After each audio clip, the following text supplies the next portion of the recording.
உலகத் தமிழர் அனைவருக்கும் வணக்கம். இன்னைக்கு நம்ம எதை பத்தி பார்க்க போறோம் பாத்தீங்கன்னா, தமிழிசை சவுந்தரராஜன் முன்னாள் கவர்னர், முன்னாள் பாஜக தலைவர் தமிழிசை சவுந்தரராஜன் அவர்கள் திரு ஸ்டாலின் அவர்கள் சிபிஆர் ராதாகிருஷ்ணன் அவர்களை தமிழர் இல்லை அப்படின்னு விமர்சனம் செஞ்சாரு. இது பச்சை துரோகம், பச்சை பொய், தமிழரை ஆதரிக்காமல தெலுங்கரை ஆதரிக்கிறார் அப்படிங்கிறது அவருடைய கருத்தா இருக்கு. தமிழர் இல்லைன்னு சொல்லுவது யாரும் ஏற்றுக்கொள்ள முடியாது. அவர் பிஜேபி இருக்கிறாரு, ஆனா அவர் தமிழர் தான். சிபி ராதாகிருஷ்ணன் தமிழர் தான். தமிழர் இல்லைன்னு எப்படி சொல்ல முடியும்? ஆனாலும் ஸ்டாலின் சொல்லியிருக்கிறார். ஏன் சொல்லியிருக்கார் பார்க்கலாமா?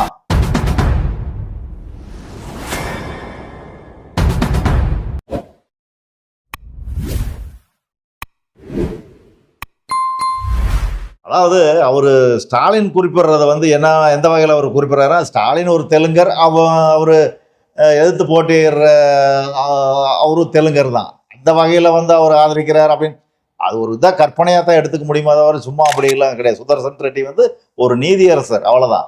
இப்போ நடக்கிற தேர்தல் பார்த்தீங்கன்னா இந்திய ஜனநாயகத்துக்கான ஒரு தேர்தல். இங்கே ராதாகிருஷ்ணன் அவர்கள் பார்த்தீங்கன்னா பிஜேபியுடைய கொள்கையுடையவர், அதாவது ஆர்எஸ்எஸ் கொள்கையுடையவர், மனு தர்ம கொள்கையுடையவர், சமஸ்கிருத கொள்கையுடையவர். அந்த வகையில தான் அவரை எதிர்த்து பேச வேண்டியதாக இருக்குது. ஏற்றுக்க முடியாது அப்படிங்கிறத அவர் நம்ம பேச வேண்டியதாக இருக்குது. அதாவது அவர் தெலுங்கரா இருந்தாலுமே மனித இனத்துக்கு சாதகமானவர். அதாவது இன்னைக்கு ஒரு சட்டம் தேவை. அதாவது கவர்னர் எந்த அளவுக்கு நம்மளை இங்கே தமிழ்நாட்டில் எதையாவது பாஸ் பண்ணியிருக்காரா? அத்தனையும் கவர்னர் தான் கூட போடுறாரு. கெடுத்தோட்டுறதே கவர்னர் தான். இந்த கவர்னர் பதவி தேவையான்னு கூட நம்ம யோசிக்கிற அளவுக்கு வச்சிருக்கிறார் கவர்னர். இப்போ சமீபத்தில் கூட ஒரு பொண்ணு டாக்டரேட் பட்டம் கவர்னர்கிட்ட வாங்கல. அது 1000 விமர்சனம் அதை பண்ணலாம், ஆனால் வாங்கல. தைரியமாக வாங்காமல் இருந்தாங்கல்ல. அது என்ன காரணம்? கவர்னருடைய செயல்பாடு சரியில்லை.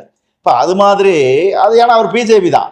எப்பவுமே இங்கே இருக்கிற கட்சிக்கு எதிர்பார்த்தா செயல்படுவாங்க. பிஜேபியுடைய கவர்னர் எந்தெந்த மாநிலத்தில் இருக்கிறாங்களோ அந்த மாநிலத்தில் இருக்கக்கூடிய அரசாங்கம் வேறையா இருந்ததுன்னா அது பாருங்க இதே பிரச்சனையில தான் இருக்கும். ஏத்துக்கவே மாட்டாங்க. எப்ப பார்த்தாலும் பிரச்சனையே இருந்திருக்கும்.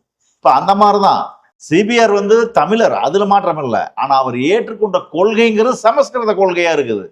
அதைத்தான் குறிப்பிடுறாங்களே தவிர சிபிஆர் தமிழர் இல்லைன்னு சொல்ல வரல. அவர் மனு தர்ம கொள்கையை ஏற்றுக்கொண்ட ஒரு நபர். பிஜேபியுடைய பிரதிநிதியா இருந்தா கூட பரவாயில்ல, ஆர்எஸ்எஸ் பிரதிநிதி. இது மொத்தமே சங் பரிவார் கூட்டம். அதனாலதான் அவரையே தேர்ந்தெடுத்தாங்க, இல்லை தேர்ந்தெடுக்க மாட்டாங்க. இப்ப அவரை நம்ம தேர்ந்தெடுக்கும் போது யோசிக்கணும். இங்க தமிழரா, தெலுங்கரா, கன்னடரா, மலையாளமா அப்படி பார்க்கக்கூடிய பதவி அல்ல இது. இது இந்திய தேசியத்தினுடைய ஜனாதிபதி, துணை ஜனாதிபதி.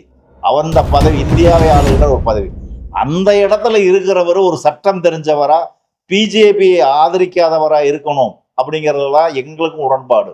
அதை முதல்ல தெரிஞ்சுக்கணும். சிபிஆர் வேண்டாம் என்பதல்ல. ஆனா சிபிஆரை எடுத்துக்கிட்டா அவர் பிஜேபி தான் ஆதரிப்பார். அங்க கோந்துக்கிட்டு எல்லாம் பிஜேபி என்ன சட்டம் கொண்டாந்தாலும் அதை பாஸ் பண்ணுவாங்க. ஜனாதிபதி ஆல்ரெடி பிஜேபியுடைய பிரதிநிதி தான்.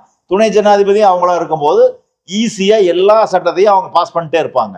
அதை தடுத்து இல்ல இது அப்படி செய்யக்கூடாது அப்படின்னு ஒரு சட்டம் ரீதியா இது சரியில்லை, இது தவறு அப்படின்னு மதம் சாராமல் சட்ட ரீதியா பார்த்து ஒருவர் நமக்கு தேவைன்னு பார்த்தா அவர் ஐயா நீதியரசர் அவர்கள் தான். அவர் ஒரு தெலுங்கர் அப்படின்னு நம்ம ஏத்துக்க ஒரு திமுகவிலையும் சரி, அவங்க எந்த வகையில ஏத்துட்டு போறாங்க, கூட்டணியா இருந்துட்டு போறாங்க. காங்கிரஸ் கூட்டணி அறிவிச்சது அப்படிங்கிறதுனால கூட அது இருக்கலாம், அது வேற. ஆனா பொதுவா பார்த்தா நியாயம்னு பார்த்தீங்கன்னா சிபிஆர் நம்ம ஏத்துக்க முடியாது. நான் பச்சை தமிழன், சிபிஆர் பச்சை தமிழன். இன்னும் சொல்ல போனா 2 பேருமே கொங்கு மண்டலம் தான். ஆனாலும் நான் ஏத்துக்க முடியாது. ஏன்னா அவர் ஒரு ஆர்எஸ்எஸ் வாதி, ஆர்எஸ்எஸ் பின்பலம் கொண்டவர்.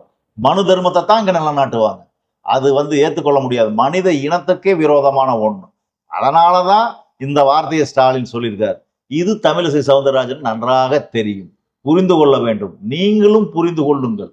தமிழரை எதிர்க்கவில்லை, மனு தர்மத்தை தான் எதிர்க்கிறோம் என்பது ஸ்டாலினுடைய கொள்கையாகத்தான் இருக்கும். ஸ்டாலின் இது வரைக்கும் அது பேசல, இருந்தாலும் சொல்ல வேண்டியதா இருக்குது.